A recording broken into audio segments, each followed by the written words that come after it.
Olá pessoal, espero que vocês estejam bem na medida do possível e hoje a nossa aula vai ser sobre noções de separação e purificação de produtos fermentados.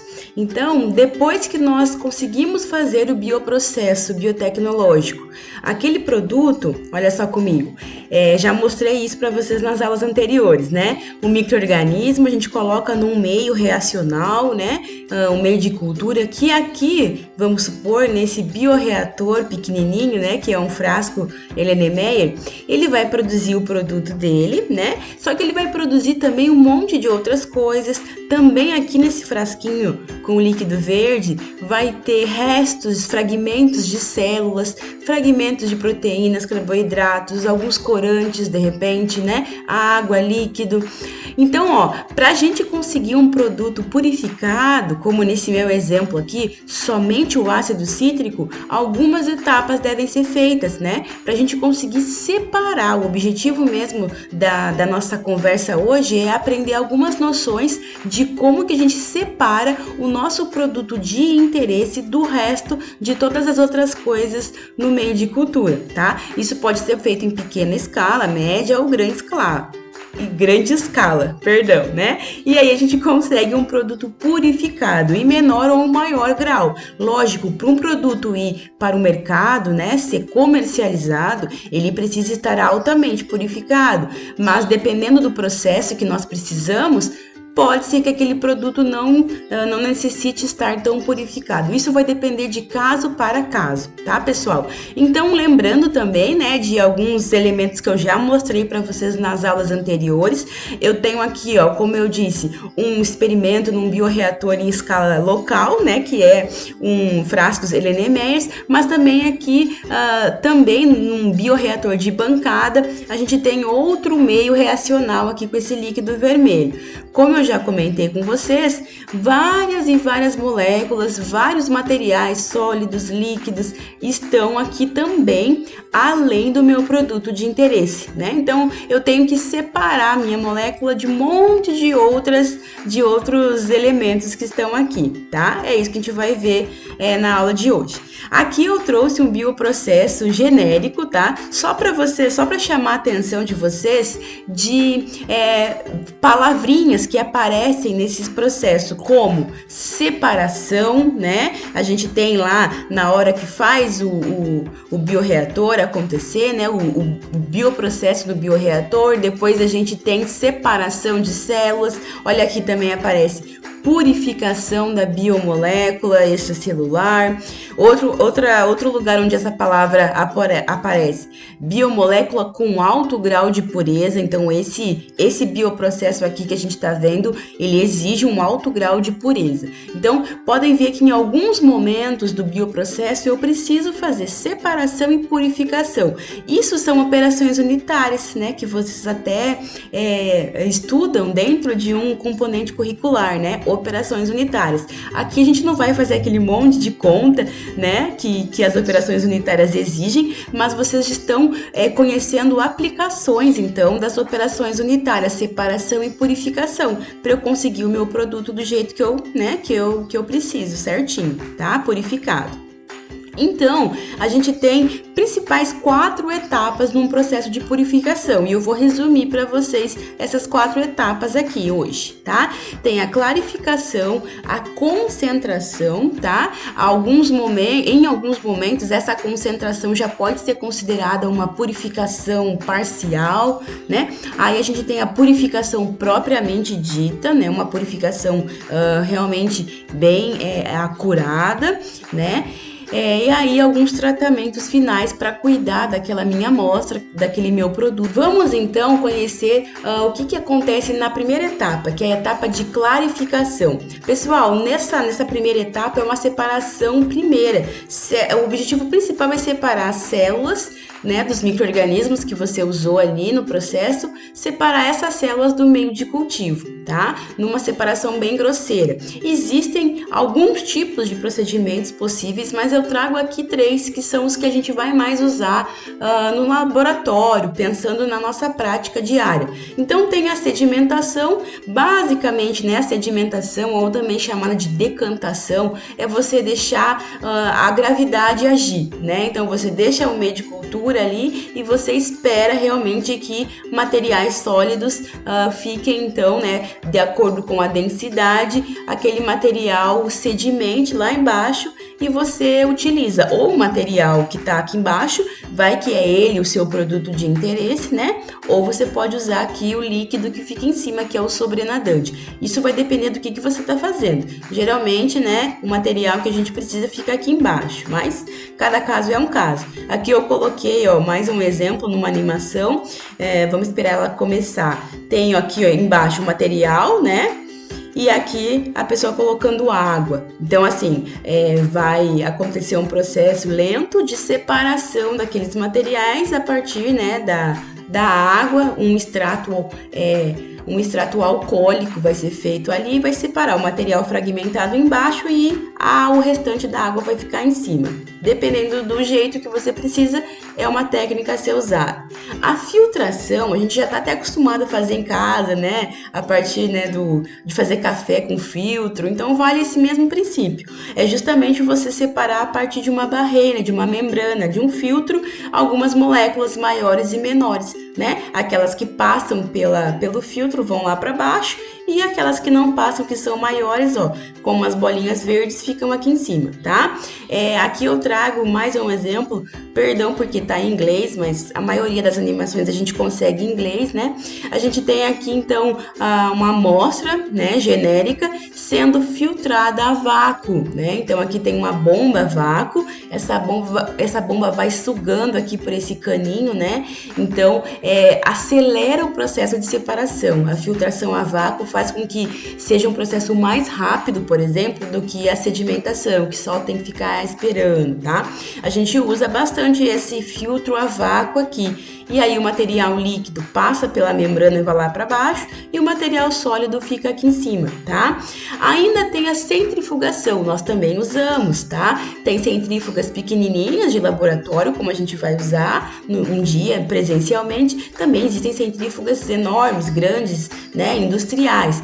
O princípio da centrífuga lá de casa, de lavar a roupa, secar a roupa, é o mesmo, tá? Então a gente vai colocar ali um tubinho, né, com o nosso extrato, e daí, através, né, das forças que envolvem esse movimento de centrifugação, também a gente vai ter a separação do material sólido com líquido, né, envolvendo sempre a densidade também, né, a densidade dos materiais colabora com essa separação mais efetiva ou não, tá?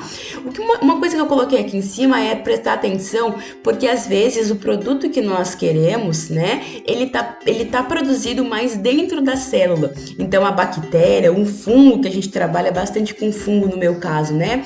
Tem horas que o fungo produz aquilo, né, que vamos supor, uma vitamina, né? Só que tá dentro da célula do fungo. O fungo não liberou aquela vitamina para o meio ambiente, para aquele meio de cultura. Então, um processo também que envolve aqui na clarificação, dependendo do que você quer trabalhar, é macetar mesmo, triturar aquele substrato, triturar para que as células microbianas quebrem e aí o produto seja liberado lá de dentro das células, tá? Então, tudo vai depender de cada caso, tá? Eu tô explicando aqui de uma maneira genérica, mas cada experimento que você for fazer vai exigir um nível de preparação, um tipo de técnica. Às vezes você vai usar a sedimentação, não vai usar a filtração, ou somente vai usar a centrifugação nessa etapa inicial, tá? E prestar atenção se o produto que você está procurando não é intracelular. A grande parte das vezes é. Então você tem que quebrar bem aquelas células de alguma maneira para poder liberar o produto ali de de dentro das células. Aqui eu coloquei só mais algumas animações sobre filtração. A gente faz isso aqui no laboratório toda hora, né? É uma animação bem genérica sobre filtração também, mas como eu sei que meus alunos ainda não colocaram o pé no laboratório direito, né? Então aqui eu trago para vocês um pouquinho do que vocês vão poder fazer, né? Quando as aulas voltarem ao presencial. Então aqui a gente tem, ó, o frasco, o Erlenmeyer, é um frasco que tá ali, mas aqui o que está sendo usado na filtração é um funil, ó, um funil simples de vidro, e aqui em cima o material que vai ser filtrado. Ele coloca um pouquinho de água ali, né, para acelerar o processo, para misturar. E daí aqui embaixo no becker vai cair um material filtrado. Uma filtração bem geral, tá? Aqui também eu tenho um funil mostrando então aqui as minhas suspensões, né? O que eu tenho de material. Eu costumo chamar de torta sólida, o material que fica retido ali no filtro, eu chamo de torta, né? E aqui embaixo, então, eu chamo de filtrado. O material que passou pelo filtro é filtrado, enquanto a torta é aquele material sólido que fica retido no filtro, tá bom, pessoal? E aqui eu coloquei algum princípio da centrífuga, também vai ter vários tipos, né? Vão ter vários tipos de centrífugas possíveis. Aqui a gente tem uma centrífuga, vocês podem ver os vários tubinhos ali rodando, né? Aqui a gente tem uma imagem genérica, ó. Eu tenho aqui uma suspensão de células que eu coloco de uma forma bem balanceada na centrífuga, sempre um tubinho na frente do outro. Isso vai influenciar na força, e para não dar desbalanceamento na centrífuga, nós vamos fazer isso presencialmente. E daí aqui no final vocês podem ver, ó, depois de girar, você vai ajustar a velocidade que gira. Para cada coisa que você quer separar é uma velocidade de giro, né? E daí a gente costuma chamar de sobrenadante o material líquido que fica aqui em cima e o material celular, o material sólido que fica aqui embaixo, tá bom? Ó, eu tenho mais aqui um exemplo mais real, bem próximo do que a gente tem no nosso laboratório, de uma centrífuga girando ali, ó, podem ver, tá? E aqui uma coisa já em maior escala, né? A gente pode ver que tem uma força girando também. Nesse caso aqui, o líquido ele é sugado para o meio dessa estrutura e o material sólido vocês podem ver caindo aqui embaixo, né? É outro tipo já em maior escala, pensando em a nível industrial, tá, pessoal?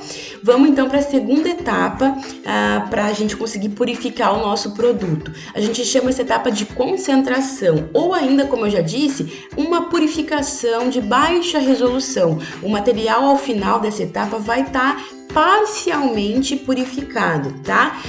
Então, o meu objetivo com essa etapa é separar a minha molécula de interesse, a minha molécula alvo, de outras moléculas que são diferentes fisicoquimicamente. Vou dar um exemplo bem clássico de duas moléculas diferentes, por exemplo, a água e o óleo. Todo mundo sabe que se você misturar num copinho não vai, né? A água e o óleo é muito fácil de a gente separar, porque são substâncias químicas com propriedades bem diferentes, né? A água é uma substância polar, o óleo, gordura, é uma substância polar, né? Apolar, perdão. Então, com características diferentes, a gente consegue separar algumas moléculas, ok?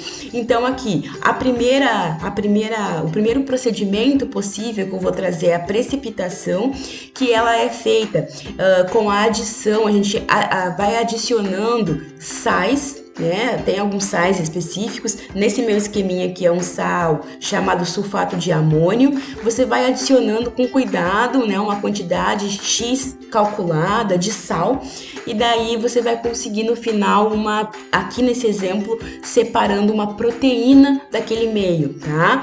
Também solventes orgânicos como etanol, acetona. Então é uma maneira de precipitar que tem que tomar cuidado, porque dependendo da quantidade de sal, da quantidade de solvente orgânico que você adiciona, vai poder prejudicar a sua amostra. Mas sempre você vai seguir um protocolo, você vai estudar bem antes de usar uma etapa dessas, tá? Eu tô somente explicando o que pode ser feito. Então, precipitação consiste literalmente, né, na minha amostra, olha aqui, ó, no finalzinho do último tubo, a gente tem aqui uma precipitação da minha amostra, e daí aqui o sobrenadante, sempre que fica em cima, sobrenadante. E daí você vai ver, se o seu produto de interesse está aqui em cima, você vai pegar essa parte de cima. Se o seu produto de interesse está aqui embaixo, você vai pegar a parte de baixo. Outro tipo de exemplo de concentração que eu trago é a ultrafiltração. Nesse caso já é um processo maior, né, em maior escala, que consiste também de eu usar uma membrana filtrante, olha aqui, ó, no meio onde tá a seta, né? Eu uso uma membrana filtrante, deixa eu colocar, não. Eu ia colocar o laser, mas vai dar trabalho. Uma membrana filtrante e olha aqui assim, ó, aqui onde tá escrito pressão, literalmente então é fazer uma pressão, empurrar, né, com algum pistão e fazer com que o meu produto fique concentrado, ou seja, a água, a substância, né, a mais líquida vai passar por esse filtro aqui e aí eu vou ter a saída do meu produto. Ou se eu quero, né, o meu produto de interesse da mesma maneira, ele pode tanto ficar aqui, o produto diluído, porque se o meu produto, vamos supor, ele é bem pequenininho, né? Então ele vai passar por esse filtro e ele vai ficar mais separado aqui no lado esquerdo e o restante das outras coisas vão ficar aqui no lado direito, né? Então aqui bastaria outra etapa para eu separar o meu produto dessa água restante aqui, vamos supor. Tudo vai depender, como eu disse e repito, do que você está fazendo. Então, a ultrafiltração é uma filtração, né, com uma característica um pouco mais instrumental, vamos falar assim, né? E em grande escala também. Aqui tem até exemplos de ultrafiltradores em grande escala na indústria de alimentos, que é bastante utilizado. Por exemplo, para fazer queijo, iogurte, bebidas. Não, a ultrafiltração é muito utilizada na indústria de alimentos, tá? Então vamos para a terceira etapa. Em alguns momentos, pessoal, principalmente na pesquisa, quando a gente está pesquisando alguma molécula, algum composto bioativo, é interessante fazer uma purificação de alta resolução para você estudar bem aquilo que você está realmente produzindo. Porque se a sua molécula está junto, né, de muitas outras coisas, você não consegue estudar. Então, até mesmo como eu disse antes, para levar o nosso produto para o mercado, né, para o comércio e comercializá-lo, nós precisamos que ele esteja bem purificado.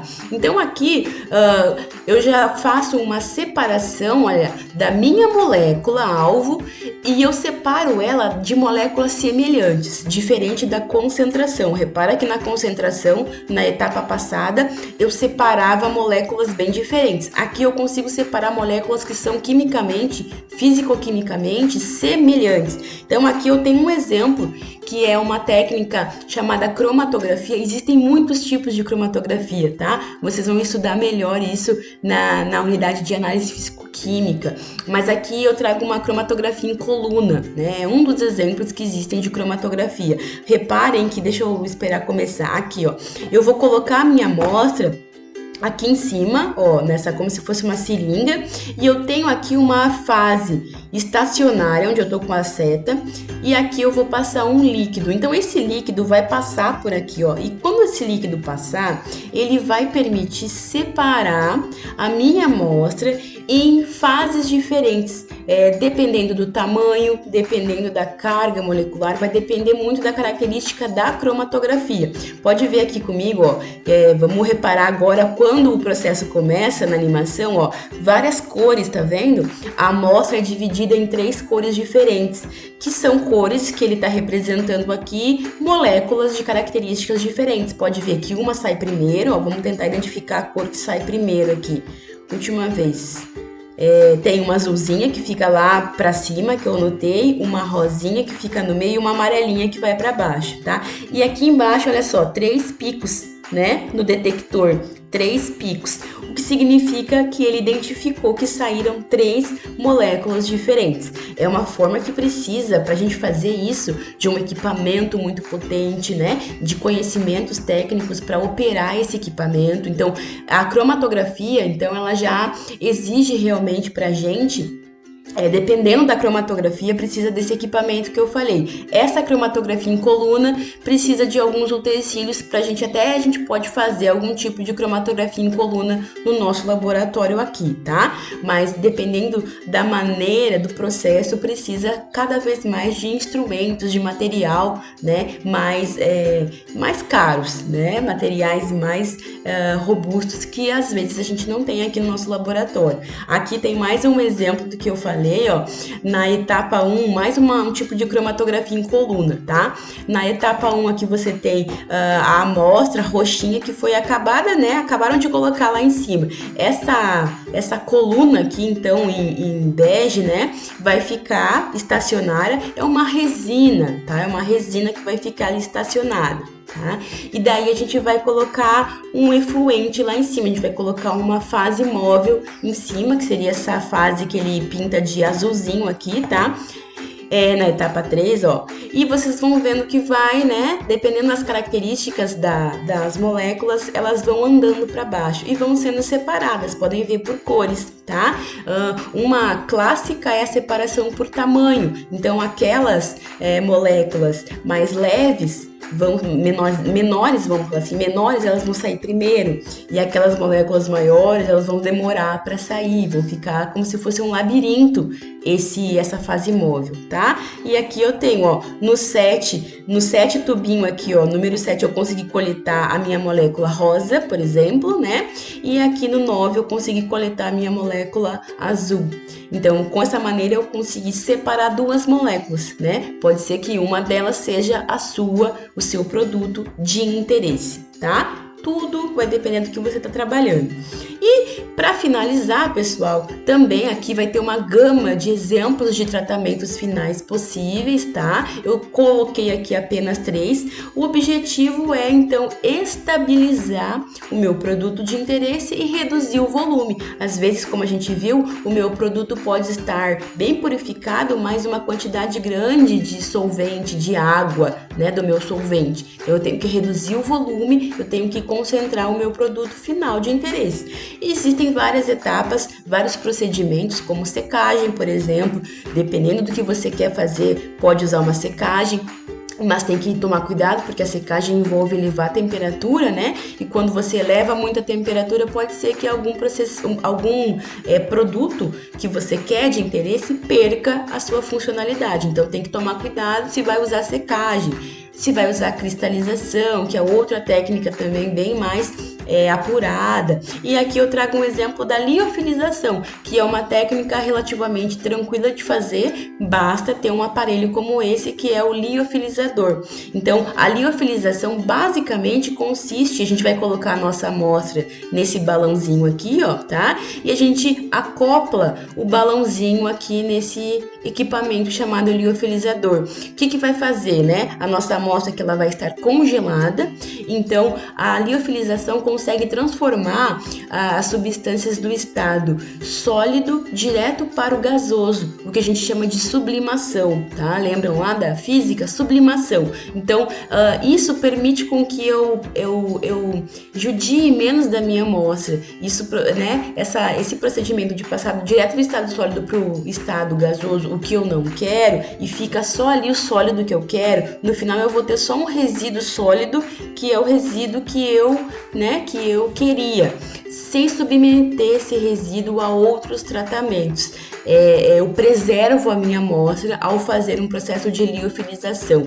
Aquele solvente que está ali, por exemplo, água, aquele solvente ele vai direto do estado de gelo, do congelado, para o estado de vapor nesse equipamento aqui, e eu não preciso danificar muito a minha amostra, tá? A gente usa bastante para preservar os produtos no final de algum processo, né, de pesquisa biotecnológico, tá?